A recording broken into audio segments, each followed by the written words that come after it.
সঙ্গে বিরোধিতা করলাম।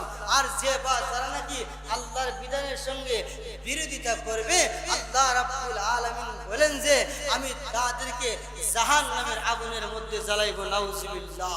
আল্লাহ এক আয়াতের মধ্যে বলেন, فأما من طغى وآثر الحياة الدنيا।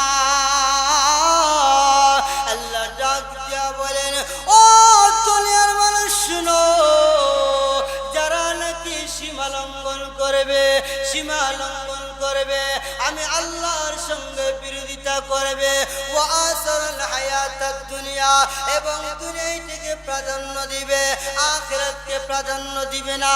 আল্লাহ বলেন, ফাইনাল জাহিমা হিয়াল মাওয়া,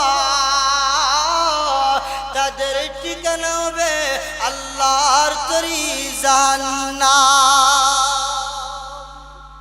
যারা নাকি করবে দুনিয়াতে আসিয়া আল্লাহর সঙ্গে বিরোধিতা করবে, আল্লাহর নাফরমানি করবে, আর দুনিয়াকে মহব্বত করবে, দুনিয়ার দিকে আখিরাতের চাইতে অগ্রাধিকার বেশি দিবে, আল্লাহ বলেন ফাইনাল জাহিমা হিয়াল মাওয়া, তাদের ঠিকানা হবে জাহান্নাম, জাহান্নাম।